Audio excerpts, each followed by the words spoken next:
समाधान। पंडित लोग बताते हैं कि भाई इस दिन दान करने से, इस मंदिर में दान करने से, इसके निमित्त दान करने से वो करोड़ों गुना फल मिलेगा। तो लोग दान करने के लिए तैयार हो जाते हैं कि ले जाओ हमारा सब कुछ। दान तो भारत में हो ही रहा है और दान की परंपरा बहुत सुंदर भी है। देने से सब कुछ बढ़ता रहता है। हम इसके फेवर में हैं, दान करना ही चाहिए। लेकिन श्रेष्ठ दान है बुराइयों का दान, सर्वश्रेष्ठ दान है मनोविकारों का दान, सुंदर दान है पाप कर्मों का दान। इन दान की बहुत आवश्यकता है। कुछ पाप जो हमसे हो रहे हों, जिसका हमें एहसास हो, उसका सदा के लिए आज दान कर दें। कुछ मनोविकार, चाहे क्रोध की अग्नि में मनुष्य जलता हो, चाहे लोभ के कारण वो ऐसे वैसे धंधे करता हो, इन विकारों की भी आज आहुति दे दें तो सचमुच हमारा ये त्योहार मनाना बहुत सफल हो जाएगा, बहुत सार्थक हो जाएगा। जिस दान की बात आप कर रहे हैं वो दान करना इतना सहज नहीं है कि वो पाप कर्मों का दान कर दे, विषय विकारों का दान कर दे। फिर भी मनुष्य अगर एक दृढ़ता ले ले, देखिए मान लो उसे फील हो रहा है कि मैं अपने बिजनेस में ये गड़बड़ कर रहा हूँ, भाई पैसा तो मिल रहा है लेकिन अंदर चेतना उसे कह रही है नो इट्स नॉट राइट, तो उसे उस चीज को छोड़ देना चाहिए। वो अपने मुख से किसी को कटु वचन बोलकर दुख दे रहा है, उसको फील भी होता है यार ये गलत हो रहा है, ये मुझे नहीं करना चाहिए, आज से उसे विदाई दे देनी चाहिए।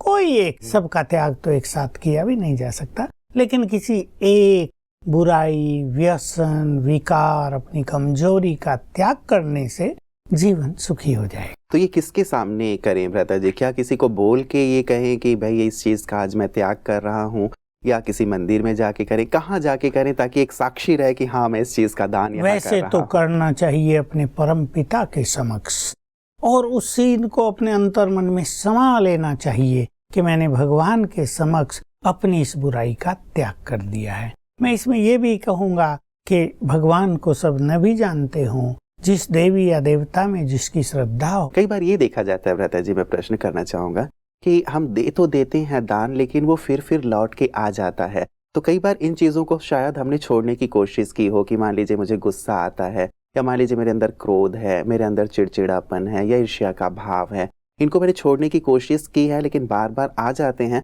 तो कई बार मन थोड़ा सा निराश हो जाता है। मान लो किसी ने क्रोध का दान दिया जी, अब वो दान देने से सदा के लिए तो छूटेगा नहीं, परिस्थिति फिर वही आएंगी और क्रोध फिर वैसे ही प्रकट हो जाएगा। इसलिए इस पे थोड़ा चिंतन करना, और हमारे यहाँ तो जो राजयोग मेडिटेशन सिखाया जाता है उससे हमें परमात्म शक्तियाँ प्राप्त होती हैं, जिससे हमारा मनोबल इतना बढ़ जाता है कि किसी भी चीज को हम छोड़ सकते हैं। मान लो क्रोध फिर आ गया तो हम याद करें कि अरे ये तो मैंने दान कर दिया है, खत्म। बार बार उस चीज पर ध्यान देना, प्रतिज्ञा को दोहराना ये आवश्यक है। साथ साथ विश्लेषण करना, मुझे क्रोध कहाँ आता है, किन परिस्थितियों में आता है, और अब मैं क्या सोचूं उस टाइम। धैर्यवान रहूं, नो रिएक्शन का प्रयोग करूं, या चित्त को शांत रखूं, या दूसरे की बातों पे ध्यान न दूं, तो मेरा क्रोध शांत हो जाएगा। थोड़ा चिंतन अवश्य करेंगे तो धीरे धीरे वो बात छूटती जाएगी।